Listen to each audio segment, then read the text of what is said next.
अपना चैप्टर 5 का नाम है नियंत्रण और समन्वय। ठीक है, इसी को इंग्लिश में कहते हैं कंट्रोल एंड कोऑर्डिनेशन। क्या कहते हैं भैया? Control and coordination. ठीक है, तो हम लोग को फटाफट से इस चैप्टर को पढ़ लेना, और पढ़ने से पहले एक छोटा सा काम आप लोग को जरूर कर लेना है। आप इस वीडियो को फटाफट से अपने दोस्तों के पास, सखी सहेली मित्रों, जानू सोना बाबू सबके पास कीजिए फटाफट से शेयर, तभी तो हम लोग नेक्स्ट वीडियो को ला पाएंगे ना। तो आप लोग इतना छोटा सा काम कर दीजिए, क्योंकि भैया वीडियो बनाने में मेहनत लगता है। चलिए हम लोग चैप्टर की ओर फटाफट से बढ़ते हैं। चैप्टर का नाम है नियंत्रण और समन्वय है। क्या नाम है भैया? नियंत्रण और समन्वय। जीवों में किसी कार्य को सुचारू रूप से संचालित करने के लिए अंग तंत्रों जैसे पाचन तंत्र, श्वसन तंत्र, उत्सर्जन तंत्र, परिसंचरण तंत्र आदि के विभिन्न अंगों के बीच में समन्वय तालमेल स्थापित करने के लिए नियंत्रण की आवश्यकता होती है। बिना नियंत्रण के अंग व्यवस्थित ढंग से कार्य नहीं कर सकेंगे। मीन्स मतलब देखिए क्या होता है भैया, अगर मान लीजिए हम लोग का हाथ है, पैर है, ठीक है, अब मान लीजिए कोई ना गरम सा एक कोई गरम सा चीज रखा हुआ है, जैसे मान लीजिए चाय हम बनाए, ठीक है, चाय बना हुआ है, ग्लास में चाय को डाला हुआ है, ठीक है।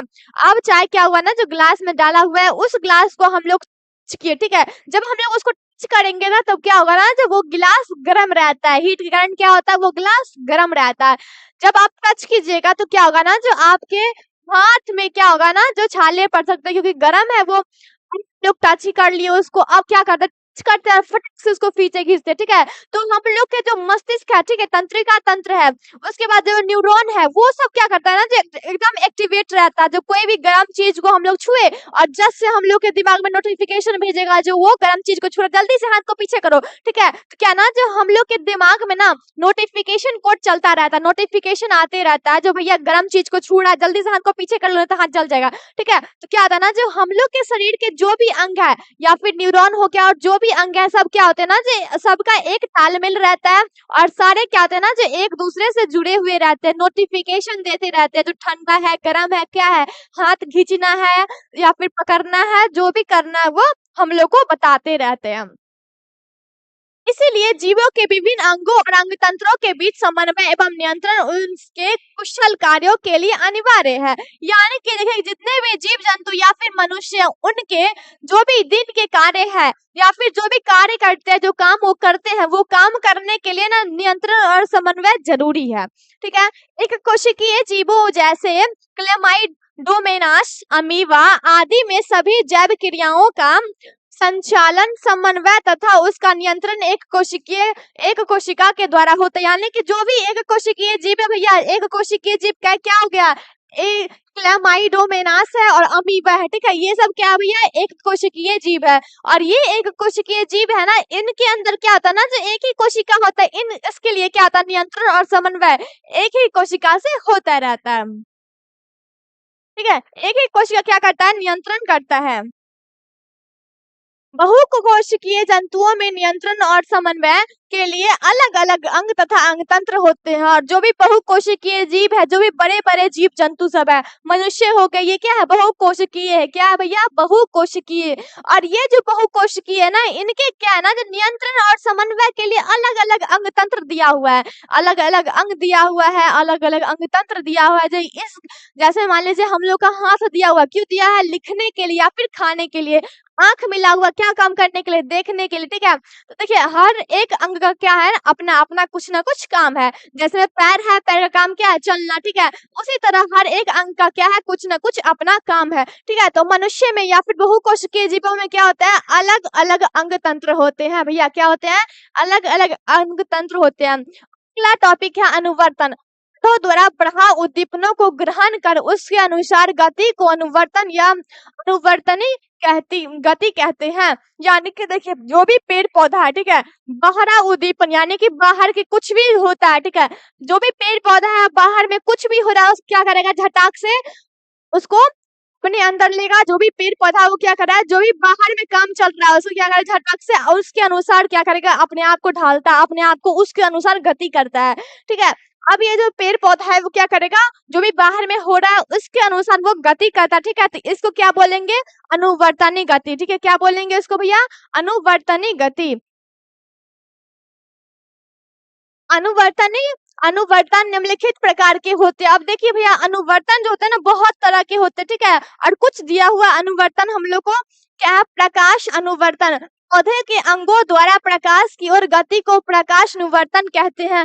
कभी कभी हम लोग देखते होंगे जहां से जिस ओर से लाइट आ रहा है, सूर्य का प्रकाश ओर आ रहा है, उसी ओर क्या होता है ना, जो भी पेड़ पौधे होते हैं अपना सर को क्या करते हैं, घुमा लेते हैं, अपने सिर को घुमा लेते हैं। जैसे में सूर्यमुखी को देखते होंगे, जिस साइड से सूर्य का रोशनी आता है उसी तरह क्या करते हैं, अपने सर को घुमा लेते हैं। फॉर एन एग्जाम्पल यहाँ पे देख लीजिए, ये एक पौधा है, क्या भैया, पौधा। यहाँ से क्या है, सूरज का रोशनी आ रहा है, क्या आ रहा है, सूरज का रोशनी। ये हो गए हमारे सूरज जी। अब इस सूरज की रोशनी क्या है ना, जो आ रहा है इस पौधे पर, और ये पौधा क्या सूरज की तरफ से घूम चुका है, ठीक है। इसी को कहते हैं प्रकाश अनुवर्तन। लोग को दिया हुआ है गुरुत्वानुवर्तन। पौधे के अंगों द्वारा गुरुत्वाकर्षण की दिशा में गति को गुरुत्वानुवर्तन कहते हैं। यानी कि देखिए यहाँ जिधर से क्या होता है ना, जो गुरुत्वाकर्षण बल आ रहा है, ठीक है, जिधर से क्या हुआ, गुरुत्वाकर्षण आ रहा है, उधर ही क्या होता है ना, जो पेड़ पौधे अपने आप को बढ़ाते रहते हैं, ठीक है, अट्रैक्ट करते रहते हैं। गुरुत्वाकर्षण क्या कर रहा है ना, जो पेड़ पौधा को अपने तरफ क्या कर रहे हैं, अट्रैक्ट कर रहे हैं, खींच रहे हैं। जैसे में आप लोग के साथ भी होता है, ठीक है, कोई सुंदर कन्या आप लोग को कभी दिख जाए, ठीक है, काहेला आप लोग पढ़ाई कीजिएगा, आप लोग तो पढ़ाई लिखाई छोड़ के सुंदर कन्या के पीछे चली जाते हैं, ठीक है। उसी तरह क्या करना, जो यहाँ जो गुरुत्वाकर्षण है ना, वो क्या कर रहा है, पौधा को अपने तरफ अट्रैक्ट कर रहा है, यानी कि आकर्षित कर रहा है। जैसे आप लोगों को सुंदर कन्या कर रही थी, उसी तरह ये गुरुत्वाकर्षण भी इनके साथ कर रहा है, ठीक है। तो जैसे गुरुत्वाकर्षण होगा इधर, जैसे में देखिए क्या ऋणात्मक गुरुत्वाकर्षण, इधर धनात्मक गुरुत्वाकर्षण, ठीक है। तो इधर क्या होना, पेड़ पौधा का ना आगे वाला जो भाग है, तना हो गया, पत्ता हो गया, क्या होता है ना, जो गुरुत्वाकर्षण जिधर है उधर बढ़ेगा, और इधर क्या ना, जो भी पेड़ पौधा का जड़ है, ठीक है, वो क्या करेगा, जड़ भागेगा जहां पे गुरुत्वाकर्षण, ठीक है। तो ये समझ गए आप प्रकाश अनुवर्तन क्या होता है, गुरुत्वाकर्षण क्या होता है, ठीक है, गुरुत्वाकर्षण। उसके बाद क्या है, गुरुत्वानुवर्तन क्या होता है ये भी समझ गए, और प्रकाश अनुवर्तन क्या होता है ये भी समझ गए। फटाफट से कीजिए आप लोग लाइक, और अपने फ्रेंड के पास, दोस्त, सखी, सहेली, जो भी फलाने ढमकाने आदमी सब सारे के पास कीजिए फटाफट शेयर, ठीक है। अब है जलानुवर्तन। पौधों के अंदर ज्वाला जल की और गति को जलानुवर्तन कहते हैं। यानी कि देखिए कोई कोई पेड़ जो होता है ना, वो क्या होता है ना, जो पानी के अंदर होने वाले होते हैं, ठीक है, जलीय जिसको पौधा बोलते हैं। कोई कोई पेड़ पौधा क्या होता है ना, जब जमीन के अंदर, यानी कि सॉरी पानी के अंदर रहने वाले होते हैं, ठीक है, उसको जलीय जीव कहते हैं, सॉरी जलीय पौधे कहते हैं, ठीक है। अभी क्या है ना, जलानुवर्तन जो होता है ना, जिस पानी के अंदर क्या होता है ना, जो भी पेड़ पौधा रह रहे हैं, पानी के अंदर जो भी पेड़ पौधा निवास कर रहे हैं, रह रहे हैं, वो क्या होंगे ना, जो पानी में ही अपना जड़ तना, जिस ओर से जिस दिशा में पानी का बहाव रहेगा, उसी दिशा में क्या होगा ना, जो पानी की ओर वो पेड़ पौधा बढ़ते रहते हैं, ठीक है। तो इसी को कहते हैं जलानुवर्तन। क्या बोलते हैं भैया, जलानुवर्तन। पादप हार्मोन पौधों की जैविक क्रियाओं के बीच में समन्वय स्थापित करने वाले रासायनिक पदार्थों को पादप हार्मोन या फाइटो हार्मोन कहते हैं। यानी कि देखिए पादप हार्मोन क्या होता है, जो पेड़ पौधा में ना समन्वय होता है, पेड़ पौधा में समन्वय स्थापित करने वाले जो होते हैं, कंट्रोल करने वाले, ठीक है। पेड़ पौधा में क्या होता है ना, कंट्रोल करने वाले जो होते हैं, जो इस क्रिया को ऐसे करना है, इस क्रिया जैसे आप लोग समझे सिंपल साधारण भाषा में, जैसे में हम लोग के घर में एक मुखिया होता है, क्या होता है, घर में एक मुखिया होता है जो घर चलाते हैं। वो क्या करेंगे ना, जो घर को कंट्रोल में रखते हैं, ठीक है, उसको जाने देना है कहीं, उसको नहीं जाने देना, उसको जाने देना है, उसको नहीं जाने देना, यानी कि घर को ना पूरा अपने कंट्रोल करके रखते हैं, ठीक है। तो उसी को क्या ना, जो यहाँ पे देखिए जो भी पादप हार्मोन है, वो पेड़ पौधा में जो भी गति को हो रहा है उसको क्या करेगा, कंट्रोल करके रखेगा, समन्वय करके रखेगा। जब किस क्रिया को कौन सा रासायनिक क्रिया कब होगा, कैसे होगा, वो सबको क्या है, कंट्रोल करके रखेगा। इसी को कहते हैं फाइटो हार्मोन, ठीक है। उस हार्मोन का नाम क्या है भैया, फाइटो हार्मोन। रासायनिक संघटन तथा कार्यविधि के आधार पर पादप हार्मोन को 5 वर्गों में विभाजित किया गया है। यानी कि देखिए आप रासायनिक संगठन यानी कि रासायनिक क्रियाओं के आधार पर जो भी पादप हार्मोन यानी कि पेड़ में पाए जाने वाले हार्मोन है, पादप हार्मोन मीन्स पेड़ में पाए जाने वाले हार्मोन है, उसको रासायनिक क्रियाओं के दौरान 5 वर्गों में 5 भागों में बांट दिया गया है। देखिए कौन सा 5 वर्ग है, देख लीजिए भैया।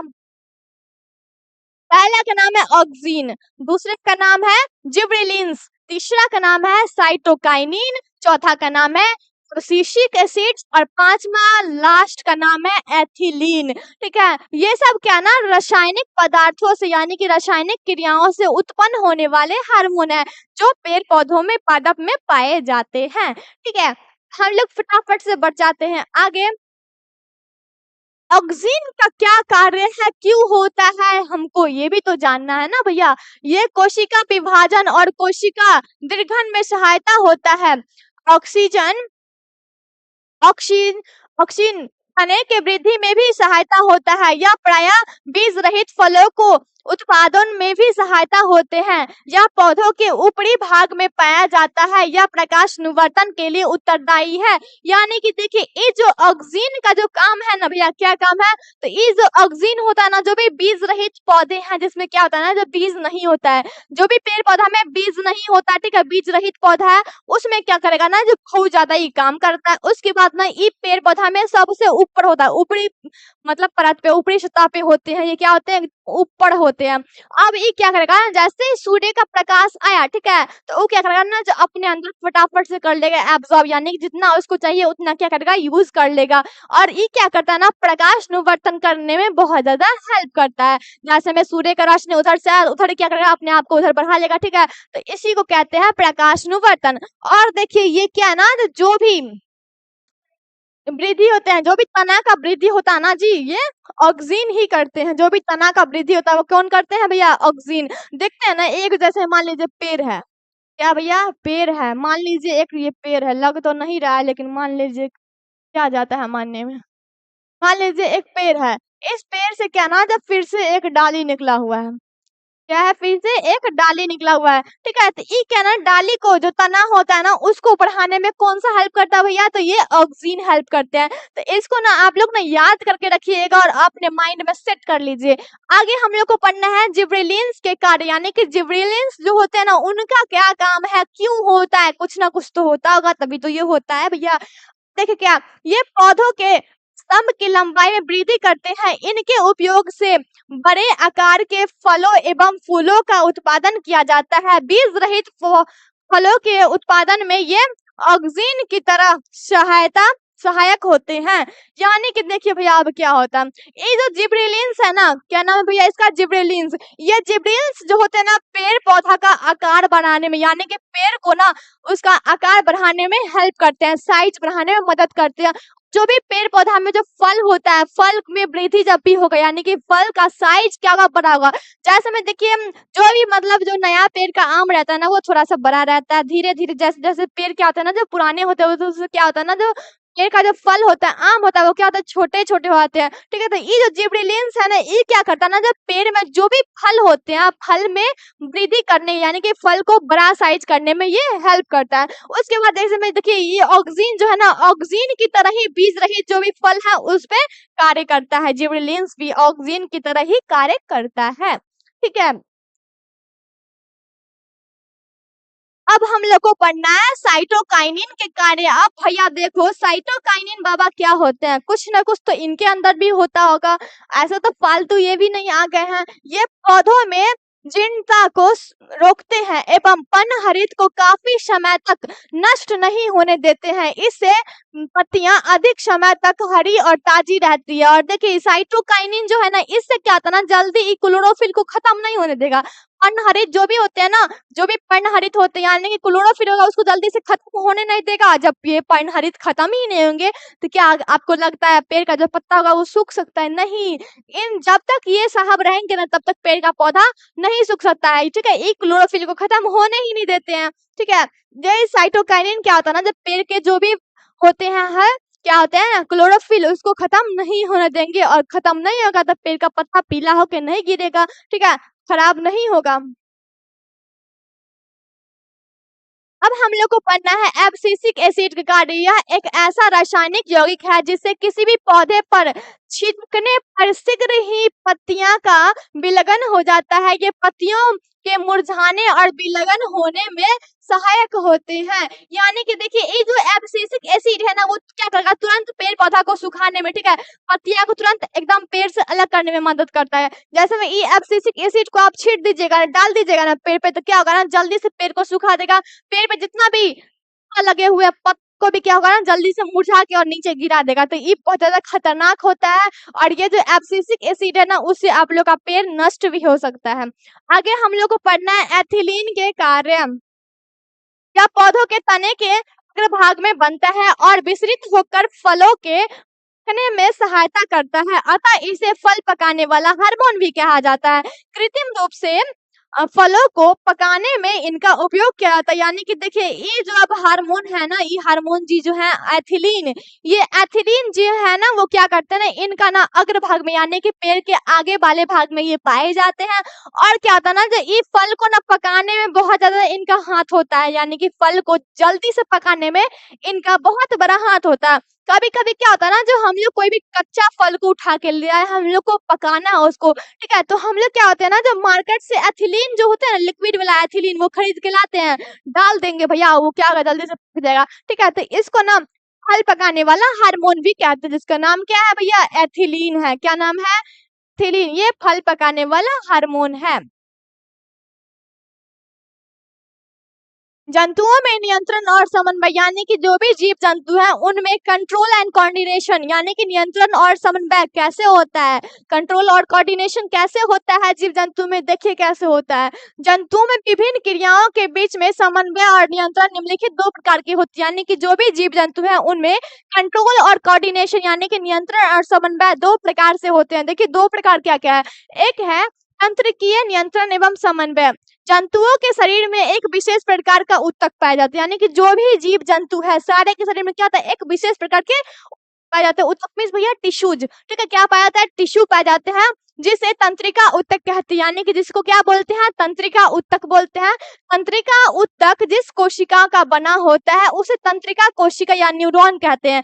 और ये तंत्रिका टिश्यू जो है ना, तंत्रिका टिश्यू जो है यानी कि तंत्रिका ऊतक जिससे बना हुआ होता है उसी को हम कहते हैं न्यूरॉन, ठीक है। तंत्रिका ऊतक से तंत्रिका तंत्र का निर्माण होता है, यानी कि जो तंत्रिका ऊतक जो है ना, यानी कि न्यूरॉन जो है ना, न्यूरॉन ही से क्या होता है ना, जो तंत्रिका तंत्र का निर्माण होता है, तंत्रिका तंत्र बनता है। तंत्रिका तंत्र में क्या होते हैं, मस्तिष्क होते हैं, मेरुरज्जु होते हैं और विभिन्न प्रकार के तंत्रिकाओं से बना होता है। यानी कि तंत्रिका तंत्र जो होते हैं ना, हम लोग के मस्तिष्क से, मेरुरज्जु से और बहुत सारे तंत्रिका तंत्रों से क्या होते हैं, ये बना हुआ होता है। तंत्रिका तंत्र आंतरिक संवेदना और उद्दीपन जैसे प्यास, भूख, रोग इत्यादि तथा बाह्य संवेदना जैसे भौतिक, रासायनिक, यांत्रिक और विद्युतीय प्रभाव को ग्रहण करने से शरीर के विभिन्न भागों में उनका चालन करने तथा संवेदनाओं का प्रतिक्रिया व्यक्त करने के लिए अंगों को प्रेरित करने का कार्य करता है। यानी कि देखिए तंत्रिका तंत्र जो है ना, हमारे जो भी मनुष्य है या फिर जो भी जीव जंतु, ठीक है, उनमें क्या होता है, तंत्रिका तंत्र जो होता है ना, बहुत चीज को कंट्रोल करता है। जैसे में देखिए हम लोग को कभी कभी क्या होता है, लग जाता है प्यास, भूख लग जाता है, ठीक है, और रोग, बहुत सारे बीमारी भी होते हैं, ठीक है, तो इस सब को कंट्रोल क्या करते हैं, तंत्रिका तंत्र ही करते हैं। और क्या ना देखिए ब्रहा यानी कि बाहर में जो पर्यावरण में हो रहा है उसको भी कंट्रोल यही करते हैं। जैसे देखिए क्या है ना, जो भौतिक रासायनिक परिवर्तन, यानी कि कभी कभी क्या होता है ना, जब कोई बताए यहाँ एग्जाम्पल के तौर पर कोई गर्म चीज है उसको हम लोग छू लेंगे, क्या होता है ना, जो हम लोग के शरीर के बाहर हो रहा है तो हम लोग का तंत्रिका तंत्र है, जल्दी से हम लोग के दिमाग में नोटिफिकेशन डालेगा, भैया ये गर्म चीज को छू रहा है, जल्दी से हाथ को खींचो। हम लोग क्या करते हैं, हाथ को खींच लेते हैं, ठीक है। तो ये क्या है ना, जो हम लोग के शरीर के अंदर और बाहर दोनों क्रियाओं को क्या करता है, कंट्रोल करके रखता है। आगे है तंत्रिका कोशिका। ये मानव शरीर की सबसे लंबी कोशिका होती है और ये जो तंत्रिका कोशिका है ना, वो क्या है, हम जो भी मानव है, ठीक है, मानव शरीर के सबसे बड़ी लंबी कोशिका क्या है, सबसे लंबी कोशिका क्या है भैया, ये तंत्रिका कोशिका है। प्रत्येक न्यूरॉन में एक ताराकार कोशिका काय होता है, यानी कि देखिए जितना भी न्यूरॉन होता है उसमें क्या है, ये ताराकार क्या होता है, यही है ताराकार, यानी कि तारा के रचना के जैसा है, इसका नाम है कोशिका काय, ठीक है। यानी कि देखिए ये जो ताराकार है ना, ये कोशिका काय क्या होते हैं ना, जिसे साइटोन कहते हैं, यानी कि इसी का नाम क्या है भैया, साइटोन। क्या नाम है, साइटोन। यानी कि ताराकार जो रचना है, यानी कि तारा की तरह जो दिख रहा है ना, उसी को क्या बोलते हैं, साइटोन बोलते हैं। साइटोन में अनेक पतले पतले तंतु निकले होते हैं, यानी कि साइटोन में क्या है ना, जो पतले पतले, देखिए ये सब पतले पतले क्या है ना, तंतु निकला हुआ है, क्या निकला हुआ है, तंतु, इसी को कहते हैं द्रुमिका, यानी कि पतले पतले तंतु को क्या बोलते हैं? द्रुमिका बोलते हैं। इन तंतुओं से जो अधिक लंबा होता है उसे एक्सॉन कहते हैं, यानी कि ये जो पतला पतला तंतु होता है ना, उससे क्या ना जो बहुत बड़ा चीज निकला हुआ है, इसी से क्या ना जो बहुत बड़ा निकला हुआ है, इसी को कहते हैं एक्सॉन। यानी कि ये जो तंत्रिका तंत्र है उससे जो निकला हुआ उसी को कहते हैं एक्सॉन, यानी कि साइटोन से जो निकला हुआ है बहुत बड़ा एक लाइन, ठीक है, उसी को कहते हैं एक्सॉन। एक्सॉन बहुत लंबी होती है तो वह तंत्रिका तंतु कहलाता है, यानी कि एक्सॉन जो है ना वो क्या होता है ना जो बहुत ज्यादा लंबा होता है, इसीलिए इसको क्या बोलते हैं? तंत्रिका तंतु भी कहते हैं। कई तंत्रिका तंतुओं के मिलने से तंत्रिका बनता है, यानी कि बहुत सारे तंत्रिका तंत्र जो होते, देखिए यहाँ बहुत सारे तंत्रिका तंत्र के मिलने से क्या होते हैं ना जो तंत्रिका बनता है, ठीक है। तो आप लोग इस फिगर में तो समझ ही गए होंगे, ये जो पतला पतला तंतु निकला हुआ है इसी को कहते हैं द्रुमिका, और ये जो पूरा फिगर है ना ये नेफ्रॉन का फिगर है, ठीक है। और ये जो है ना तारा के जैसे दिख रहा है इसी को बोलते हैं साइटोन, और ये जो गोल गोल सा है इसको क्या बोलते हैं? एक्सॉन, ठीक है, इसको याद रखिएगा।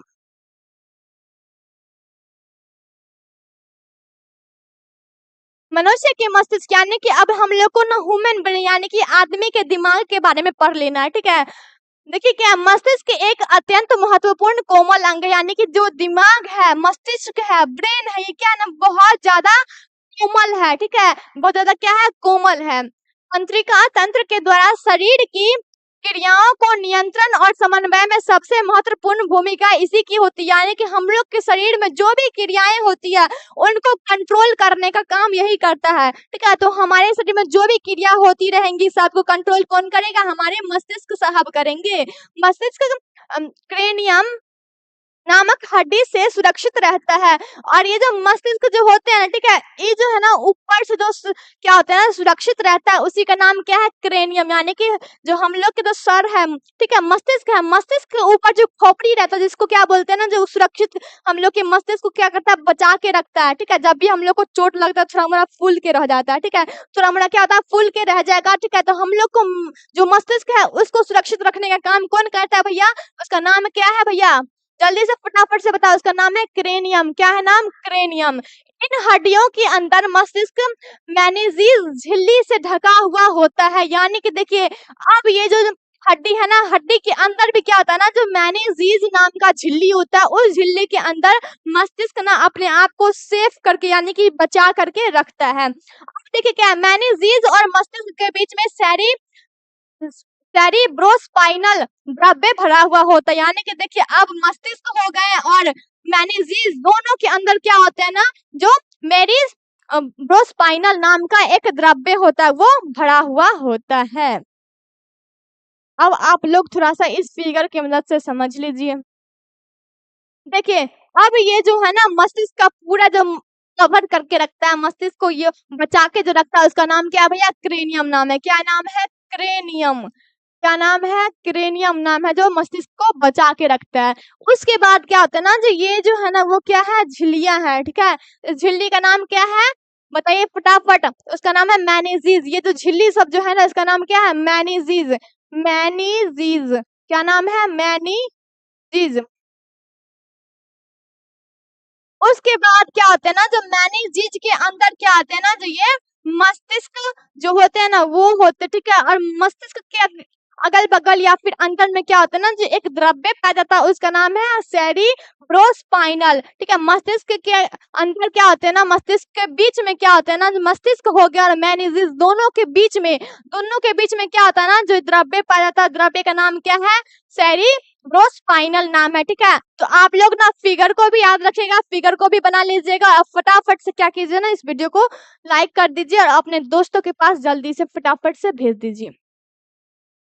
इसका औसतन आयतन लगभग 1650 ml तथा औसत भार करीब 1.5 kg होता है, यानी कि देखिए अब हम लोग के जो मस्तिष्क है, ठीक है, मस्तिष्क का जो आयतन होता है ना, ठीक है, आयतन वो कितना है? 1650 ml है और उसका भार ना यानी कि वजन कितना है? 1.5 kg, यानी कि सारे मनुष्य के अंदर क्या होता है ना 1.5 kg ही मस्तिष्क पाया जाता है। मस्तिष्क को मुख्य 3 भागों में बांटा गया, यानी कि जो हम लोग का जो सर है, मस्तिष्क है, उसको कितने भागों में बांटा गया? 3 भागों में बांट दिया गया। पहला है अग्र मस्तिष्क, दूसरा है मध्य मस्तिष्क, तीसरा क्या है? पार्श्व मस्तिष्क। ठीक है, तो आप लोग याद रखिएगा मस्तिष्क कितने प्रकार के होते हैं, यानी कि मस्तिष्क को कितने भागों में बांटा गया है? एक अग्र मस्तिष्क, दूसरा क्या है? मध्य मस्तिष्क, तीसरा क्या है? पार्श्व मस्तिष्क। अब देखिए ये अग्र मस्तिष्क जो है ना, ये क्या होता है? 2 भागों में इसको भी बांट दिया गया, यानी कि आगे वाला जो मस्तिष्क है अग्र मस्तिष्क, उसको भी 2 वर्गों में बांट दिया गया है। मस्तिष्क या सेरिबेलम, ठीक है, क्या है? प्रमस्तिष्क या सेरिब्रम नाम है इसका। उसके बाद देखिए क्या है, इसका अगला नाम है, यानी कि एक ही है, यानी कि 2 वर्ग में अग्र मस्तिष्क को 2 वर्ग में बांट दिया गया, 2 भागों में बांट दिया गया। पहला का नाम है क्या? प्रमस्तिष्क या फिर सेरिब्रम। दूसरा का नाम देखिए क्या है? का नाम है डायन नाम है, क्या है? डायन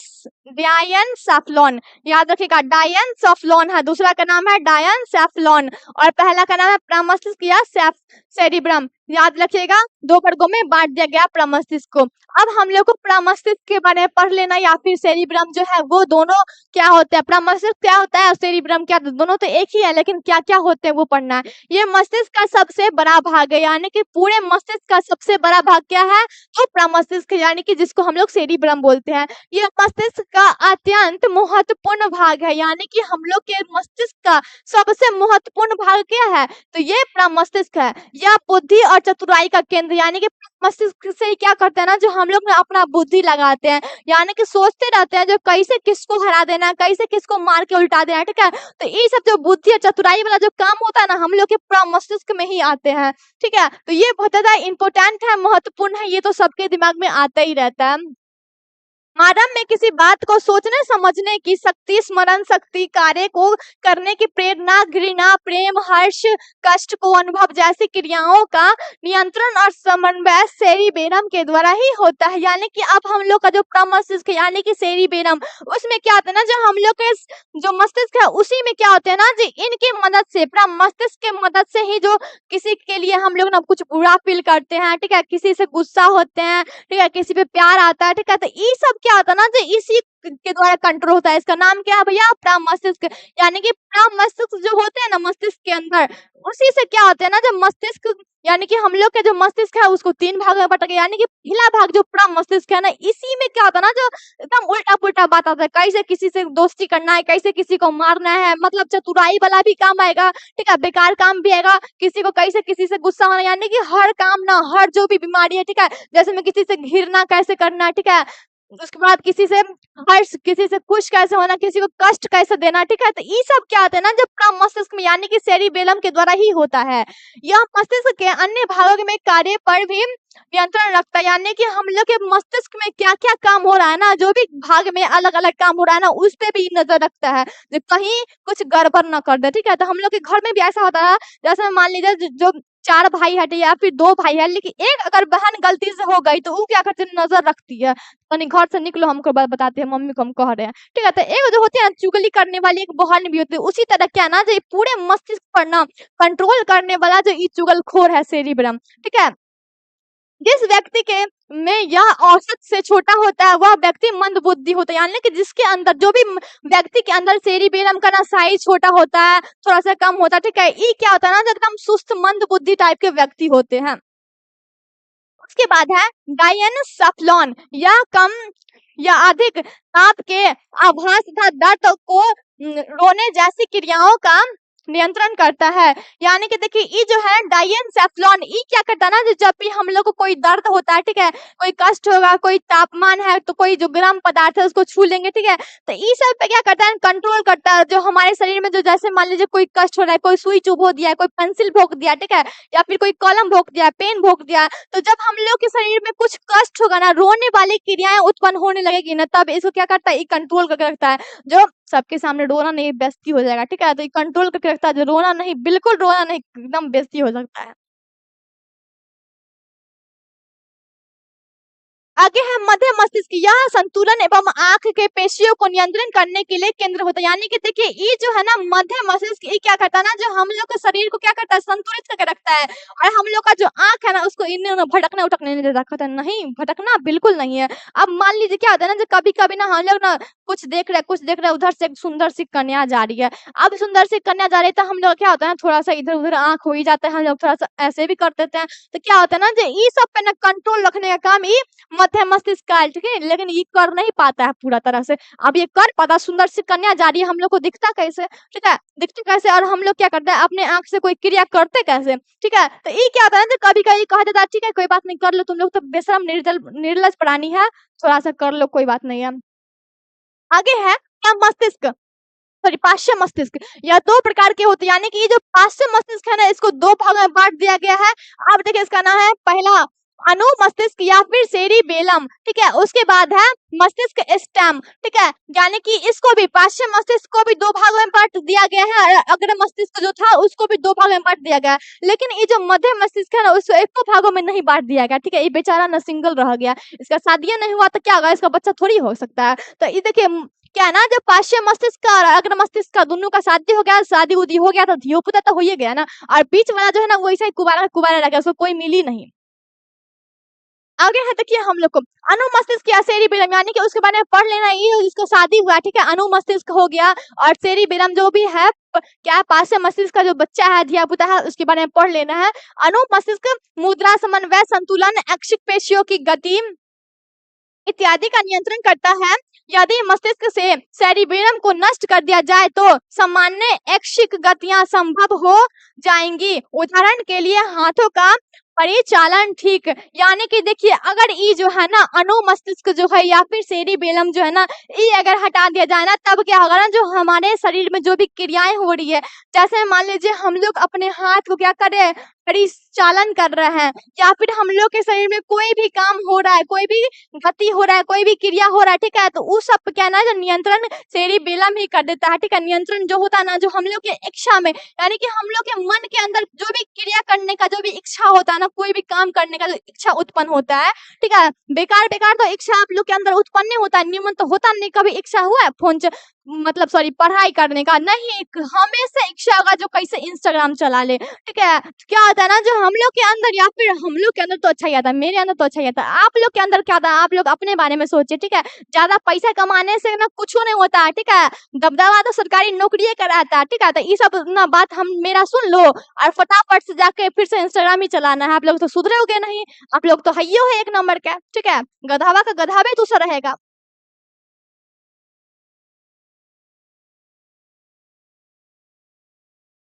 हाथ वस्तुओं को पकड़ने में हाथों की कठिनाई होगी, पैरों द्वारा चलना मुश्किल हो जाएगा आदि। इसका कारण यह है कि हाथों और पैरों की ऐच्छिक पेशियों का नियंत्रण सेरिबेलम के नष्ट होने से समाप्त हो जाता है। इसी प्रकार बातचीत करने की कठिनाई होगी, क्योंकि जीभ और जबड़ों की पेशियां के कार्य का समन्वय नहीं हो पाएगा। यानी कि कभी कभी क्या होता है ना, जैसे में हम लोग का हाथ पैर, या फिर मान लीजिए कोई भी, जैसे में सिंपल सी बात समझ लीजिए, ये लकवा बीमारी आप लोग जानते होंगे ना, ठीक है। लकवा बीमारी जो होता है, जब किसी को होता है, ठीक है, होना नहीं चाहिए, लेकिन जब किसी को होता है ना, तब क्या होता है ना, जो हम लोग के शरीर के अंदर जिसको भी हो चुका है, उसके शरीर के अंदर जो तंत्रिका तंत्र होता है, काम करने वाला जो भी क्या होता है ना, जो मशीन होता है, ठीक है। जैसे मैं यहाँ पे देखिए, इनमें क्या है ना, जो भी काम होगा उसको क्या करेगा ना, जो पेशी जो काम करता है, जो नियंत्रण करता है, सेरिबेलम क्या करता है, नियंत्रण करता है, उसको ना नष्ट कर देगा, वो काम को होने ही नहीं देगा। और ये क्या है ना, जब ये सेरिबेलम अगर नष्ट हो गया ना, तो हम लोग का जो हाथ पैर है, ठीक है, यानी कि जो भी शरीर के अंग है जिसमें सेरिबेलम नष्ट हो गया है, यानी कि हाथ पैर जो भी है, जीभ वगैरह, ना हम लोग को बोलने में होगा, ना हम लोग को हाथ पैर चलाने में होगा। क्यों? क्योंकि ये जो सेरिबेलम है यही नष्ट हो चुका है। अब सेरिबेलम रहेगा ही नहीं, तो हम लोग का क्या है ना, जो हाथ पैर जो भी चल रहे हैं वो चलना बिल्कुल बंद हो जाएगा, ना हाथ चलेगा, ना पैर चलेगा, ना हम लोग बोल पाएंगे। क्यों? क्योंकि हम लोग जो बोल पा रहे हैं ना, ठीक है, तो बोलने के लिए जो हम लोग कुछ सोच के ही तो बोलते, कि ऐसे ही कुछ कुछ बोल देते नहीं, हम लोग कुछ सोच के ही बोलते हैं, ठीक है। तो इस सब पे क्या है ना, नियंत्रण कौन रखता है, सेरिबेलम रखता है। ये सेरिबेलम नष्ट हो गया तो क्या होता है ना, जो हम लोग के शरीर का जो हिस्सा है, ठीक है, वो भी धीरे धीरे काम करना, क्रिया करना बंद हो जाता है। आगे है मस्तिष्क स्टेम।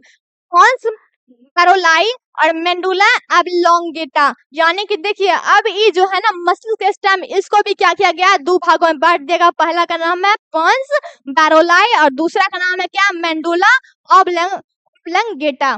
ठीक है।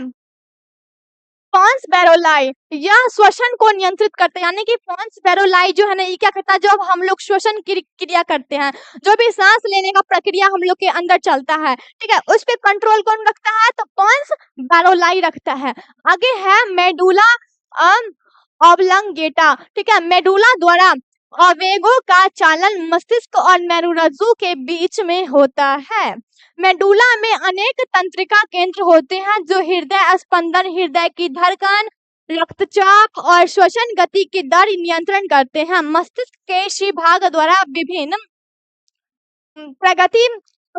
प्रतिवर्ती क्रियाओं जैसे खांसना, छींकना, उल्टी करना, पाचन रसों के स्राव इत्यादि का नियंत्रण होता है। यानी कि देखिए ये जो मेडुला है ना भाई साहब, ये जो मेडुला है ना, मेडुला ये क्या करता है ना, जो हम लोग का जो हृदय है, जो भी हृदय है, ठीक है, हम लोग के शरीर के अंदर जो दिल है, ठीक है, वो धड़कना कब बंद कर जाए, कब चालू हो जाए, ठीक है, जब धड़कना तो बंद करेगा तो हम लोग बचेंगे ही नहीं, लेकिन क्या ना धड़कता है ना, ठीक है, उस पे भी कंट्रोल करता है कौन, ये भैया मेडुला है। सो हम लोग का जो रक्तचाप है, ब्लड प्रेशर है, वो कैसे चल रहा है, ठीक ठाक चल रहा है कि नहीं, उस पे भी नियंत्रण कौन रखता है, मेडुला रखता है। ठीक है, तो हम लोग के शरीर के अंदर जो भी क्रियाएं हो रही है, जैसे में क्या क्या हो रही है, तो मस्तिष्क का जो भी भाग है वो क्या करता है ना, जो हम लोग के प्रतिवर्ती चाप, यानी कि क्या ना, जो हम लोग के शरीर के अंदर जो भी क्रियाएं होती रहती है, रक्तचाप, ब्लड प्रेशर हो गया, खांसना, छींकना, उल्टी करना और पाचन करना, सब पे नियंत्रण कौन रखता है, तो ये मेडुला रखता है। ठीक है, आप लोग समझ गए होंगे। पॉन्स जो है ना, पॉन्स पैरोलाई जो है वो क्या करते हैं, सांस लेने का यानी कि श्वसन क्रिया को नियंत्रित करता है, और मेडुला जो है ना वो क्या करता है, छींकना, उल्टी करना, सांस लेना, इस सब को क्या करता है, कंट्रोल कर रखता है। और हृदय जो चल रहा है ठीक ठाक कि नहीं, हृदय में पंप हो रहा है कि नहीं, इस सब पे कंट्रोल रखता है। ब्लड प्रेशर पे कंट्रोल रखता है, कौन रखता है, तो मेडुला रखता है। आगे पढ़ना है मस्तिष्क के कार्य। अब देखिए हम लोग ना मस्तिष्क के सारे भागों के बारे में पढ़ लिए, तो पढ़ लिए हैं तो अच्छी बात है, लेकिन उसका काम भी तो पढ़ना है ना। मस्तिष्क जो है हम लोग का जो सिर दिया हुआ है, इसका क्या काम है, कि ऐसा ही ढनमना रहा है अकेले, नहीं भैया, इसका भी कुछ ना कुछ काम दिया हुआ है। देखिए क्या है, आवेग ग्रहण। मस्तिष्क सभी संवेदी अंगों के आवेगों को ग्रहण करता है। मस्तिष्क में ही ग्रहण किए गए आवेगों का विश्लेषण भी होता है, यानी क्या ना, जितना भी हम लोग बाहरी चीज को सुन रहे हैं, ठीक है, उस सब को कंट्रोल करके, उस सब को क्या करता है, इकट्ठा करके, जो ये बाहर कुछ भी देख रहे हैं, सुन रहे हैं, समझ रहे हैं, उन सब को क्या करता है ना, जो हम लोग का जो मस्तिष्क है ना, वही सारे अंगों में क्या करता है ना, जो ले जाता है। अब कभी कभी क्या होता है ना, जो हम लोग ना कोई भी गर्म चीज को या फिर कोई ठंडा चीज को छूने जा रहे हैं, गर्म चीज को छूने जा रहा है, तो कोई बगल वाला पड़ोसी बोल दिया, अरे भैया वो गर्म है, छूना मत, पक जाएगा। ठीक है, तो हम लोग ना सुनते हैं, सुनने के बाद क्या ना, वो बात हम लोग के एकदम दिमाग में जाता है, ठीक है, न्यूरॉन के द्वारा दिमाग में जाता है, और दिमाग क्या होता है, झट से उसको ना हाथ को तुरंत क्या करता है ना, जो जल्दी से बोलता है, नहीं नहीं नहीं, छूना मत, वो गर्म है, पक जाएगा। हम लोग क्या करते हैं, फटक से हाथ जो बढ़ा है उसको फटक से करते हैं पीछे। ठीक है, तो ये जो हम लोग ना दिमाग जो काम किया, हाथ आए किए, फिर पीछे कर लिए सोच समझ के, तो ठीक है, तो ये सब पे क्या है ना, जो कंट्रोल रखने का मस्तिष्क का ही है। ग्रहण किए गए आवेग को अनुक्रिया, विभिन्न संवेदी अंगों से जो आवेग मस्तिष्क में पहुंचती है, विश्लेषण के बाद मस्तिष्क उनकी अनुक्रिया के लिए उचित निर्देशन निर्गत करता है। यानी कि देखिए अब हम लोग के साथ कोई भी क्रिया होने वाला है या फिर हो रहा है, ठीक है, तो उस सब पे भी नियंत्रण क्या करता है, मस्तिष्क ही करके रखता है। ठीक है, अब देखिए कोई भी हम लोग को निर्णय लेना है, कोई भी फैसला लेना है, कोई भी चीज सोचना है, ठीक है, तो उस सब पे भी कंट्रोल हम लोग के जो ये मस्तिष्क साहब है वही करते हैं। आगे है विभिन्न आवेगों का क्या है, सहसंबंध। मस्तिष्क को भी विभिन्न विभिन्न संवेदी अंगों से एक साथ तरह के आवेग तथा संकेत प्राप्त होते हैं। मस्तिष्क इन आवेगों को सहसंबंधी कर विभिन्न शारीरिक कार्यों का कुशलता पूर्वक समन्वय करता है। यानी कि देखिए शारीरिक कार्य मीन्स होता है ना, जो भी हम लोग के शरीर से जो कार्य हो रहा है, शरीर के अंदर जो कार्य हो रहा है, या फिर शरीर से जो भी काम हो रहा है, ठीक है, उस सब पे क्या ना, जो एकदम अच्छा से काम हो जाए, कुशलता पूर्वक ठीक ठाक से वो काम हो जाए, उस पे भी क्या करता है ना, जो कंट्रोल करके मस्तिष्क साहब ही रखते हैं। हम लोग के शरीर के अंदर क्या होता है ना, जो भी विभिन्न विभिन्न अंग सब है, ठीक है, सारे अंग क्या करते हैं ना कुछ काम करते रहते हैं, कोई भी अंग बैठा हुआ नहीं रहता है। जितने भी शरीर के अंग है कुछ ना कुछ क्रिया कर रहा है। जैसे मैं अभी हम ही को देख लीजिए, अभी हम मेरा जो पैर है ना वो क्या कर रहा है, हमें स्ट्रेट खाने में यानी कि सीधा खड़ा होने में हेल्प कर रहा है। हाथ जो है वो लिखने में मदद कर रहा है और मुंह जो है ना वो पटर-पटर बोलने में मदद कर रहा है। ठीक है? तो हम लोग का जो शरीर का अंग है ना कुछ काम हमेशा करत ही रहता है, करता ही रहता है। ठीक है? तो ये काम को ना कुशलपूर्वक यानी कि अच्छा से हो जाएगा, इस पे भी क्या करता है ना जब मस्तिष्क ही काम करता रहता है। आगे है सूचनाओं का भंडारण यानी कि हम लोग के दिमाग में जो भी सूचना है, जो भी इंफॉर्मेशन है, ठीक है, वो सब का इकट्ठा भंडारण कहाँ होता है? मानव मस्तिष्क का यह सबसे महत्वपूर्ण कार्य सूचनाओं को भंडार करना है। यानी कि जो भी हम लोग डेली पढ़ाई करते, ठीक है, पढ़ाई करते तो कुछ ना कुछ हम लोग तो नया सीखते हैं रोज, ठीक है। जब भी हम लोग कुछ ना कुछ सीखते हैं तो हम लोग को क्या है ना नॉलेज गेन होता है, नॉलेज बढ़ता रहता है। अब ये जो नॉलेज बढ़ रहा है उसको इकट्ठा कहाँ करेगा? तो मस्तिष्क ही करता है इकट्ठा ना। ये जो मस्तिष्क है ना वो कोई भी चीज का भंडारण यानी कि कोई भी नॉलेज हो गया या फिर अच्छा नॉलेज हो या फिर बुरा नॉलेज हो, कोई सा भी नॉलेज हो उसको ना इकट्ठा करने में सबसे बड़ा हाथ किसका होता है? तो ये मस्तिष्क का होता है।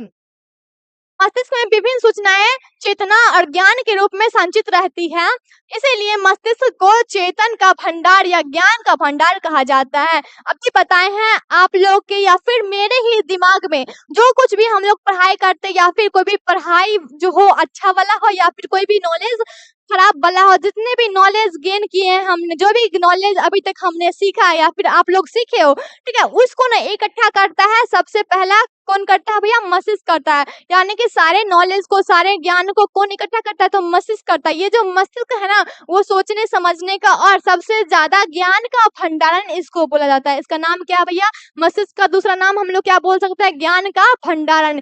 यानी कि कोई भी चीज, कोई भी नॉलेज को इकट्ठा करने का सबसे बड़ा हाथ इसी का होता है। आगे है प्रतिवर्ती चाप। न्यूरॉनों में आवेग का संचरण एक निश्चित पथ में होता है। इस पथ को प्रत्यावर्ती चाप कहते हैं। यानी कि देखिए ये जो न्यूरॉन है ना, न्यूरॉन ना एक मतलब दिशा में चलता है, यानी कि जिस दिशा में चलता है, जिस आवेग में वो चलता है ना, जिस रास्ते पे चलता है ना, उसी को क्या बोलते हैं? प्रतिवर्ती चाप बोलते हैं। क्या बोलते हैं भैया? प्रतिवर्ती चाप। आगे हम लोग को पढ़ना है भैया हार्मोन के बारे में। ये विशिष्ट कार्बनिक यौगिक है जो बहुत कम मात्रा में अतः स्रावित ग्रंथियों द्वारा स्रावित होते हैं। इसकी बहुत थोड़ी मात्रा ही विभिन्न प्रकार के शारीरिक क्रियात्मक कार्यों के नियंत्रण और समन्वय के लिए प्राप्त होते हैं। यानी कि देखिए अब ये जो हार्मोन है ना हम लोग के शरीर में थोड़े ही मात्रा में होता है, ठीक है। हार्मोन क्या होता है? कोई भी हार्मोन होता है वो थोड़ी ही मात्रा में होता है, लेकिन थोड़ी ही मात्रा में हो रहा है, जितना भी मात्रा में है ये, वो क्या करेगा ना जो हम लोग के शरीर में जो भी क्रिया हो रहा है, जो भी क्रियात्मक कार्य हो रहा है, हम लोग के शरीर में जो भी काम हो रहा है, सबको क्या करेगा? कंट्रोल करके रखता है। कंट्रोल करने के लिए एकदम पर्याप्त है, यानी कि इनफ है, पर्याप्त है, बहुत ज्यादा हो गया। यानी कि हम लोग के शरीर में जो भी काम हो रहा है, काम को कंट्रोल करने के लिए इतना ही हार्मोन काफी है। आगे है हार्मोन रक्त। परिसंचरण के माध्यम से विभिन्न अंगों तक पहुंचाते हैं। यानी कि हार्मोन रक्त जो है ना वो क्या करता है? जब भी परिसंचरण होता है हम लोग के शरीर में, क्या होता है भैया? परिसंचरण, ठीक है। जब क्या होता है ना खून इधर से उधर जाता है तो उसी को हम लोग बोलते हैं परिसंचरण। अब ये जो परिसंचरण जब होता है ना उस समय क्या होता है ना जो ये क्या करते हैं? विभिन्न अंगों तक रक्त को और हम परिसंचरण को जो माध्यम होते हैं ना उसी के द्वारा क्या करते हैं ना विभिन्न अंग तक ये पहुंचते हैं, जिसका नाम क्या है? हार्मोन रक्त। जब भी परिसंचरण होगा उस माध्यम से उस जरिए क्या होगा ना जो शरीर के विभिन्न विभिन्न अंगों तक ये हार्मोन रक्त पहुंचता है, उसी को हम लोग क्या बोलते हैं? ठीक है, इसी को हार्मोन रक्त बोलते हैं। ये हार्मोन क्या होता है? परिसंचरण के दौरान सारे अंगों में चला जाता है। आगे हम लोग फटक से बताते हैं मनुष्य के अंततः स्रावी तंत्र। मनुष्य के शरीर में पाए जाने वाले अंततः ग्रंथियां निम्नलिखित है। यानी कि जो भी मनुष्य है उनके शरीर में जो भी अंततः ग्रंथियां पाई जाती है उसका नाम दिया हुआ है, देखिए पढ़िए। प्यूटरी ग्रंथि, उसके बाद है थायराइड ग्रंथि, थायराइड ग्रंथि, एड्रिनल ग्रंथि, अग्नाशय की लैंग लैंगर हैश की द्वीपिकाएं और जनन ग्रंथियां, अंडाशय तथा वृषण। यानी कि देखिए ये सब क्या ना जो हम लोग के शरीर में पाए जाने वाले अंतः स्रावित ग्रंथियां क्या है? अंतः स्रावी ग्रंथियां हैं, ठीक है। अब हम लोग को सबसे पहला यानी कि पिट्यूटरी ग्रंथि के बारे में पढ़ लेना है। पिट्यूटरी ग्रंथि कई अन्य अंतः स्रावी ग्रंथियों का नियंत्रण करती है, इसीलिए इसे मास्टर ग्रंथि कहते हैं। यानी कि जो पिट्यूटरी ग्रंथि है ना, यानी कि हम लोग के शरीर में जो भी अंतः स्रावन होता है, यानी कि शरीर के अंदर जो भी स्रावित हो रहा है सब पे ही नजर रखता है, इसलिए इसको क्या बोलते हैं? मास्टर ग्रंथि भी बोलते हैं। आगे है पिट्यूटरी ग्रंथि, दो भागों में बांटा हुआ, यानी कि पिट्यूटरी ग्रंथि जो है ना, इसका भी शादी ब्याह हो चुका है, इसको भी 2 बाल बच्चे हो चुके हैं, इसको भी 2 भागों में बांट दिया गया है। एक है अग्रपिंडक और क्या है, दूसरा है पार्श्व पिंडक। देखिए पहले बेटा का नाम क्या है, अग्रपिंडक, दूसरा का क्या नाम है, पार्श्व पिंडक। पिंडक द्वारा स्रावित वृद्धि हार्मोन है तथा पार्श्व पिंडक द्वारा स्रावित हार्मोन शरीर में जल और संतुलन को बनाए रखने के लिए सहायक होते हैं।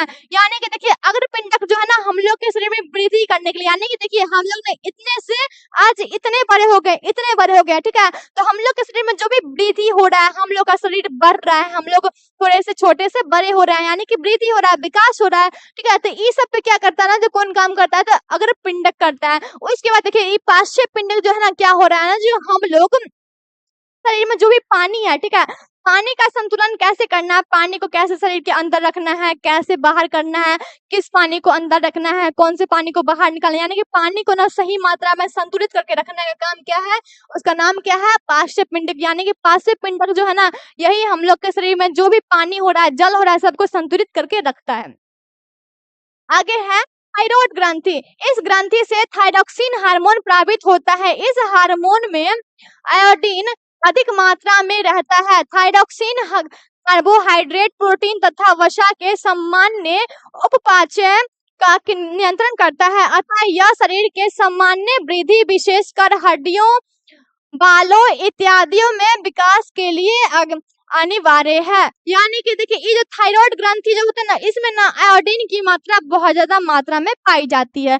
थायराइड ग्रंथि में क्या होता है, आयोडीन बहुत ज्यादा मात्रा में पाया जाता है। जब ये थायराइड ग्रंथि से क्या होता है, थायराइड हार्मोन जो बनती है जब निकलना बंद हो जाता है, स्रावित होना बंद हो जाता है, तो हम लोग के शरीर को ना आयोडीन नहीं मिल पाता है, उसी से घेघा रोग हो जाता है, ठीक है। याद रखिएगा, जब ये थायराइड ग्रंथि जो है ना, उसमें क्या होता है ना, जो आयोडीन का स्रावित जब नहीं कर पाता, जब बंद हो जाता है स्रावन करना, जब ये उतना नहीं काम कर पाता है, आयोडीन को नहीं बना पाता है, शरीर को आयोडीन नहीं दे पाता, तब क्या होता है, घेघा रोग हो जाते हैं। और ये क्या करते हैं, देखिए हम लोग के शरीर में जो भी क्रिया हो रही है, जैसे वृद्धि हो रही है, ठीक है, उसका क्या ना, जो हड्डियों और बालों में जो वृद्धि हो रहा है, विकास हो रहा है, हड्डी और बाल जो बढ़ रहे हैं, मजबूत हो रहे हैं, ठीक है, सब इसी के कारण है। इसका नाम क्या है, थायराइड ग्रंथि। इसी ग्रंथि के द्वारा हम लोग का जो बाल है उसमें वृद्धि हो रहा है, हम लोग का हड्डी है वो क्या हो रहा है, मजबूत हो रहा है या फिर वृद्धि हो रहा है, सबको क्या करता है, ये नियंत्रित करता है। उसका नाम क्या है, ट्रक से बोलिए, थायराइड ग्रंथि नाम है इसका। उसके बाद है आयोडीन की कमी से थायराइड ग्रंथि द्वारा बनने वाला हार्मोन थायरोक्सिन कम बनता है। यानी कि क्या है, थायराइड ग्रंथि से जो हार्मोन बनता है ना, उसका नाम क्या है, थायरोक्सिन हार्मोन। ये ना कम बनने लगता है, ठीक है, क्या होता है, धीरे धीरे कम बनने लगता है। इस हार्मोन के बनने की गति को बढ़ाने में प्रयास में कभी कभी थायराइड ग्रंथि बढ़ जाती है, जिसे घेघा या गलंड कहते हैं। यानी कि क्या ना, जो कभी कभी क्या होता है, थायरोक्सिन हार्मोन को ज्यादा बढ़ाने के चक्कर में क्या होता है ना, जो थायराइड जो ग्रंथि है ना, वो खुद अपने आप बढ़ जाता है। क्या होता है, थायरोक्सिन हार्मोन को ज्यादा निकालने के चक्कर में ये अपने क्या होता है, बढ़ जाता है। तो क्या होता है ना, जो घेघा रोग या फिर गलंड हो जाता है। क्या होता है, घेघा रोग या फिर गलंड जो होता है ना, वो हो जाता है। थायरोक्सिन की कमी से शारीरिक तथा मानसिक वृद्धि प्रभावित होता रहता है। यानी कि क्या ना, जब थायरोक्सिन जब हार्मोन का जो हमारे शरीर में कमी होने लगेगी, जब थायरोक्सिन हार्मोन कम मात्रा में हमारे शरीर में उत्पन्न होने लगेगी, उस समय क्या होता है ना, शारीरिक और मानसिक, यानी कि हम लोग के शरीर के अंदर जो होने वाला जो क्रिया है, शरीर से जो काम होता है, और मानसिक में होता है, जो हम लोग कोई भी क्रिया जो सोच समझ के करता है ना, उस समय कमी आने लगता है। हम लोग का सोचने का पावर, शरीर से कोई भी काम करता है, उस समय क्या होता है ना, थोड़ा सा कमी आने लगती है। हमारा थायराइड ग्रंथि, इसके द्वारा स्रावित हार्मोन रक्त में कैल्शियम की मात्रा नियंत्रित करते हैं। यानी कि ये जो पैराथायराइड ग्रंथि है ना, ये क्या होता है ना, जो कैल्शियम जो हमारे रक्त में पाए जाते हैं, खून में क्या होते हैं, कैल्शियम जो होते हैं ना, उस पर नियंत्रण कौन करता है भैया, उसका नाम क्या है, पैराथायराइड ग्रंथि है। ये कैल्शियम को नियंत्रित करता है। एड्रीनल ग्रंथि के 2 भागों में बांट दिया गया है, बाहरी कॉर्टेक्स और अंदरूनी मेडुला। एड्रीनल कॉर्टेक्स, बाहरी कॉर्टेक्स द्वारा स्रावित हार्मोन। यानी कि देखिए ये जो एड्रीनल कॉर्टेक्स है ना, ये क्या होता है ना, जो ये बाहरी हार्मोन है, ठीक है, बाहरी जो होते हैं, बाहरी कॉर्टेक्स भी बोलते हैं उसका। एड्रीनल कॉर्टेक्स का दूसरा नाम क्या है, बाहरी कॉर्टेक्स होता है, ठीक। इसके द्वारा क्या होता है ना, जो हार्मोन स्रावित होते हैं, हार्मोन निकलते हैं, ग्लूकोकॉर्टिक वाइडस, ये कार्बोहाइड्रेट, प्रोटीन एवं वसा उपापचय का नियंत्रित करता है। यानी कि हम लोग के शरीर में जो कार्बोहाइड्रेट है, ठीक है, फैट है, प्रोटीन है, उसको क्या करते हैं ना, पचाने में ये जब पचता है ना तब ये क्या करते हैं, उस पर कंट्रोल करके रखते हैं, नियंत्रित करके रखते हैं। उसके बाद है मिनरल लोकार्टिक्स वाइडस। इसका मुख्य कार्य वृक्क नालिकाओं द्वारा लवण के पुनः अवशोषण एवं शरीर में अन्य लवणों की मात्रा का नियंत्रण करना है। यह शरीर में जल संतुलन को भी नियंत्रित करता है। यानी कि देखिए अब ये जो है मिनलोकॉर्टिक वाइडस, यानी कि ये क्या था ना, जो हम लोग किडनी की जो नालिका होती, ठीक है, उसमें लवण जो है, किडनी की नालिकाओं में जो लवण है उसका स्रावन कैसे हो रहा है उस पर नियंत्रित करता है। और हम लोग के शरीर में जो जल है, ठीक है, उस पर कंट्रोल कैसे रखना है, जल का क्या करना है, संतुलित कैसे रखना है, ये सब इन्हीं का काम है, ठीक है, इन्हीं के द्वारा कंट्रोल होता है। उसके बाद है लिंग हार्मोन। ये हार्मोन पेशियों तथा हड्डियों के बढ़ा लिंगों, बालों के आने का प्रतिमान एवं यौन आचरण आचरण का नियंत्रित करते हैं। यानी कि देखिए ये जो लिंग हार्मोन है ना, इसमें क्या होता है ना, जो भी लिंग हार्मोन है उसमें क्या होता है ना, जब वृद्धि होना, उस पे बाल उगना, ये सब पे क्या करता है, कंट्रोल करके रखता है। आगे है एड्रीनल मेडुला। अंदरूनी मेडुला द्वारा स्रावित हार्मोन को उसके कार्य, यानी कि जो एड्रीनल मेडुला जो है ना, उसके द्वारा जो भी स्रावित हार्मोन है, उसके द्वारा जो भी हार्मोन निकलता है ना, उसका काम क्या, देखिए एड्रीनल ग्रंथि के इस भाग द्वारा निम्नलिखित दो हार्मोन स्रावित होते हैं। यानी कि एड्रीनल ग्रंथि से दो हार्मोन निकलता है, एक का नाम है पेनिफ्रिन नाम है। अत्यधिक शारीरिक एवं मानसिक तनाव, डर, गुस्सा एवं उत्तेजना की स्थिति में इस हार्मोन का स्रावन होता है। यानी कि देखिए पेनेफ्रिन जो हार्मोन है ना, ये कब उत्पन्न होता है, जब हम लोग ना बहुत ज्यादा हम लोग को स्ट्रेस रहता है, तनाव रहता है, ठीक है, तब क्या होंगे, जब स्ट्रेस रहेगा, डर रहेगा, किसी से गुस्सा रहेंगे, ठीक है, उस समय क्या होता है ना, जो ई हार्मोन जो है ना वो निकलता है, ठीक है, जब भी हम लोग को ना मानसिक तनाव रहेगा, गुस्सा रहेंगे, डर रहेगा, तब क्या होंगे, एपिनेफ्रिन नाम का हार्मोन निकलता है। उसके बाद है नॉड एपिनेफ्रिन। यह समान रूप से हृदय पेशियों की उत्तेजनशीलता एवं संकुचनशीलता को तेज करते हैं। यानी कि जो क्या है, नॉड एपिनेफ्रिन नाम का जो हार्मोन है ना, वो क्या करता है ना, जो हमारे हृदय में, यानी कि सारे जो मनुष्य है या फिर जो भी जानवर है, उनके हृदय में क्या होता है ना, जो भी मांसपेशियां है या फिर जो भी हृदय में कार्य हो रहा है, हृदय का गति बढ़ जा रहा है अपने आप, घट जा रहा है अपने आप, ठीक है, तो ये क्या होता है ना, जो उस पे ये कंट्रोल करके रखता है, उसका नाम क्या है, नॉरेपिनेफ्रिन नाम है।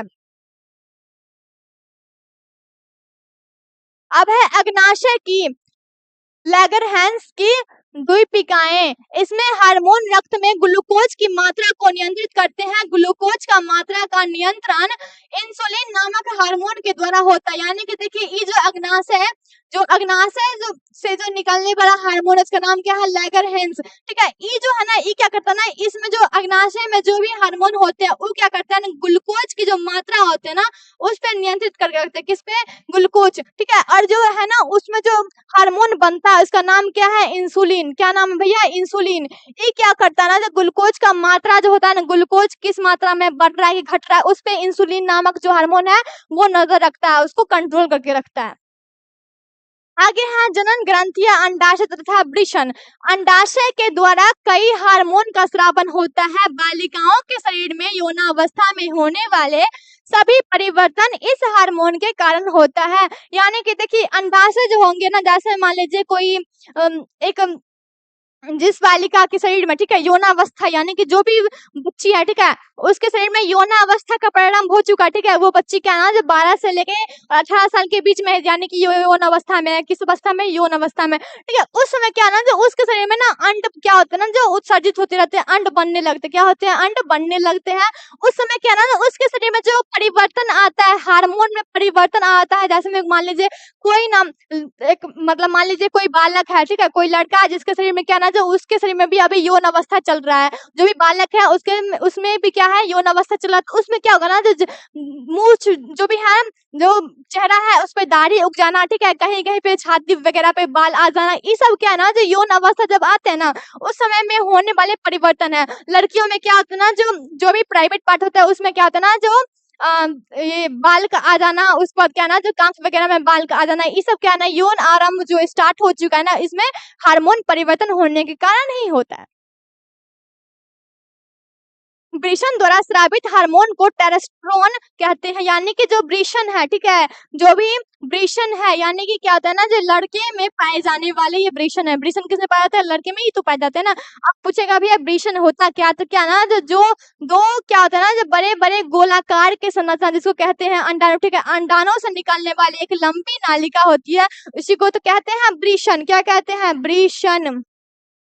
क्या ये लड़के में पाए जाते हैं। ई क्या होता है ना जो गोल गोल दो गोलाकार संरचनाएं होते हैं, जिसको कहते हैं अंडाणु। क्या बोलते हैं? अंडाणु। अंडाणु से ना एक लंबी सी रचना होती है जो आगे आता है, ठीक है, उसी को कहते हैं वृषण। ठीक है, इसमें क्या होता है जो भी हार्मोन बनता है उसका नाम क्या है? Testosterone hormone. ठीक है, अंडाशय द्वारा स्रावित हार्मोन एस्ट्रोजन, यानी कि अंडा द्वारा जो भी अंडाशय होते हैं उनके द्वारा क्या होना जो भी हार्मोन निकलता है उसका नाम क्या है? Oestrogen hormone. और क्या नाम है? एक प्रोजेस्टेरोन हार्मोन, यानी कि दो तरह के हार्मोन निकलते हैं अंडाशय से। पहला का नाम क्या है? एस्ट्रोजन हार्मोन, दूसरा का नाम है प्रोजेस्टेरोन हार्मोन। ठीक है, इसको आप लोग फटाफट से कर लीजिएगा याद। अब हम लोग को पढ़ना है महत्वपूर्ण तथ्य जो हम लोग अभी तक क्या पढ़े हैं, ठीक है, उसके बारे में अब हम लोग को पढ़ लेना है। हम लोग क्या सीखे तब से पढ़ रहे हैं। तो मेरुरज्जु मेडुला के से निकलते हैं, यानी कि मेरुरज्जु जो होता है ना कहाँ से निकलते हैं? मेडुला से ही निकलते हैं। ठीक है, मस्तिष्क का अनुमस्तिष्क भाग शरीर की स्थिति तथा संतुलन का अनुरक्षण करता है, यानी कि देखिए ये जो मस्तिष्क का अनुमस्तिष्क का सबसे आगे वाला भाग है, ठीक है, मस्तिष्क का जो भी भाग है, ठीक है, वो क्या करता है ना जो हम लोग के शरीर में जो भी संतुलन हो रहा है, अनुरक्षण हो रहा है, ठीक है, हम लोग के शरीर में कुछ भी बन रहा है, ठीक है, उस पर क्या करता है? नियंत्रित रखता है। हृदय का धड़कना और अनैच्छिक क्रिया, यानी कि देखिए अब क्या होता है ना जो हम लोग का जो हृदय धड़क रहा है और अनैच्छिक क्रिया यानी कि हम लोग की इच्छा के अनुसार जो भी क्रियाएं हो रही है, काम हो रही है, उस पर भी नियंत्रित करेगा, काम करेगा। दो न्यूरॉन के मध्य खाली स्थान को सिनेप्स कहते हैं, यानी कि दो जो न्यूरॉन है, ठीक है, उसके बीच में जो खाली स्थान है, खाली जगह, उसको क्या बोलेंगे भैया? सिनेप्स बोलते हैं। क्या बोलते हैं? सिनेप्स बोलते हैं। शरीर का संतुलन सेरिब्रम बनाए रखता है, यानी कि हम लोग के जो शरीर का जो बैलेंस है ना वो कौन बनाता है? तो सेरिबेलम बनाता है। मस्तिष्क सोचने, हृदय धड़कन और क्या शरीर के यहाँ पे शरीर होगा थोड़ा सा मिसप्रिंट हो गया, शरीर के संतुलन के लिए उत्तरदायी है, यानी कि हम लोग का जो दिमाग है ना सोचने के लिए हृदय क्या ना जो भी क्रिया करता है उसका काम करने के लिए हृदय पर नियंत्रित रखता है, और जो भी हम लोग सोचते हैं उस पर कंट्रोल करके रखता है। ठीक है, ये सब क्या करता है ना काम करता है, और हम लोग के शरीर में जो भी क्रियाएं हो रही है, ठीक है, उस पर भी वो नजर रखता है। आगे है पोन्स मेडुला और अनुमस्तिष्क पार्श्व मस्तिष्क का हिस्सा है, यानी कि देखिए ये जो पोन्स मेडुला है, ठीक है, और क्या है ना जो अनुमस्तिष्क का सब क्या है ना पार्श्व मस्तिष्क का भाग है, हिस्सा है। दिमाग संवेदी ग्राही अंग नहीं है, यानी कि जो हम लोग का जो दिमाग है ना वो क्या है? संवेदी अंग नहीं है, संवेदी ग्राही अंग नहीं है। तंत्रिका तंत्र की रचनात्मक एवं क्रियात्मक इकाई को ही कहते हैं नेफ्रॉन। ये तो हम लोग पिछले चैप्टर में भी तो पढ़े थे ना। ठीक है, क्या बोलते हैं? क्रियात्मक और रचनात्मक इकाई को क्या बोलते हैं भैया? नेफ्रॉन बोलते हैं। मानव शरीर की सबसे लंबी कोशिका क्या है? न्यूरॉन है। मानव शरीर का सबसे लंबा कोशिका न्यूरॉन है। मानव शरीर का औसत भार क्या होता है? 1.4 क्या है? जगह है, यानी कि 1.4 क्या है? यह है, यानी कि मानव का जो भी भार होता है, शरीर का जो भी वजन होता है, ठीक है, वो कितना होता है? 1.4 होता है। मनुष्य के शरीर में सबसे बड़ी ग्रंथि क्या है? यकृत है, जिसको कहते हैं भैया लीवर, यानी कि मानव के शरीर में जो भी सबसे बड़ी ग्रंथि है उसका नाम फटक से बोलिए आप लोग, यकृत, लीवर। रक्त में ग्लूकोज की मात्रा पे नियंत्रित कौन रखता है? तो भैया इंसुलिन रखता है। ठीक है, कौन रखता है? इंसुलिन। रक्त में ग्लूकोज की मात्रा पर कौन रखेगा नियंत्रण? फटाफट से कीजिए, आप लोग कमेंट कीजिए। एड्रिनल ग्रंथि रुधिर चाप का नियंत्रित करता है, यानी कि एड्रिनल ग्रंथि जो होता है ना वो किस पे नियंत्रित रखता है? तो रुधिर चाप पर। किस पर? तो ब्लड प्रेशर पे नियंत्रित रखता है। ग्वाइटर और घेगा नाम का जो रोग होता है ना आयरन की कमी के कारण होता है, सबको पता है। आबटू ग्रंथि को थायरॉक्सिन हार्मोन बनने के लिए सोडियम, क्लोरीन और फास्फोरस की आवश्यकता होती है, यानी कि आबटू ग्रंथि जो होगा ना उसको थायरॉक्सिन हार्मोन बनने के लिए क्या क्या चाहिए बताइए जल्दी से? सोडियम चाहिए, क्लोरीन चाहिए, और क्या चाहिए भैया? फास्फोरस चाहिए। उसके बाद है टेरेस्टोन। वृषण द्वारा स्रावित होता है, यानी कि जो वृषण है ना उसी से क्या होता है ना जो एक हार्मोन निकलते हैं, उसका नाम क्या है भैया जल्दी बोलिए, टेस्टोस्टेरोन है। ठीक है, किशोरावस्था में होने वाले शारीरिक परिवर्तन टेस्टोस्टेरोन और एस्ट्रोजन के कारण होते हैं। यानी कि देखिए जो भी किशोर अवस्था में काम हो रहा है ना वो किसके कारण होता है, देखिए हम लोग के शरीर में नहीं, सॉरी बालक के शरीर में, लड़के के शरीर में टेस्टोस्टेरोन जो नामक जो निकलता है हार्मोन और एस्ट्रोजन नामक जो निकलता है। ठीक है, क्या होता है ना टेस्टोस्टेरोन किस में निकलता है, लड़के में निकलता है, एस्ट्रोजन लड़की में निकलता है। ठीक है, तो ये जो हो रहा है ना इसके कारण यौन अवस्था में जो भी परिवर्तन आता है तो ये दोनों के कारण ही होता है, ये दोनों के कारण ही यौन अवस्था में परिवर्तन दिखाई देते हैं।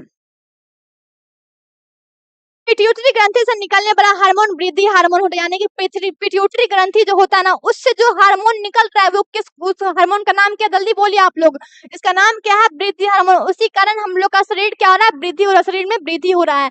मनुष्य को रासायनिक दूत कहा जाता है, यानी कि देखिए सॉरी हार्मोन को रासायनिक दूत कहा जाता है, यानी कि जो हार्मोन है उसको क्या बोलते हैं, रासायनिक दूत बोलते हैं।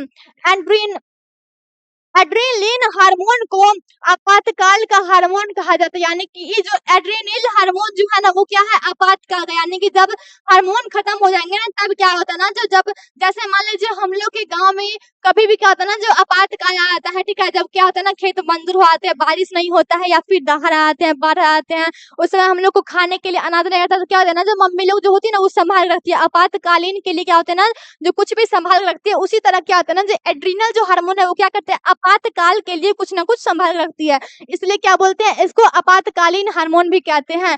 नर जनन हार्मोन एड्रोजन है, यानी कि नर के जनन में जो हार्मोन यूज होता है उसका नाम क्या है, एड्रोजन है। ठीक है, इंसुलिन की कमी से मधुमेह नाम का रोग होता है, यानी कि जब इंसुलिन जो है ना वो उसी का कमी होगा तो क्या होगा, शुगर जो होता है, ठीक है, मधुमेह जिसको बोलते हैं, चीनी बीमारी, ये हो सकता है।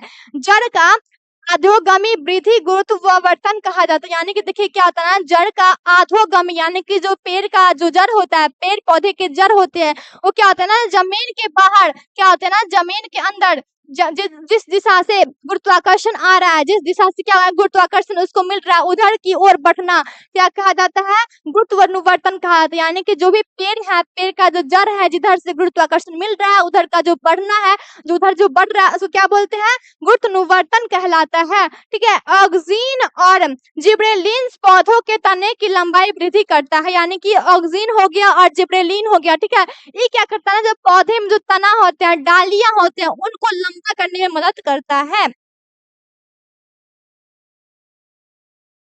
आगे है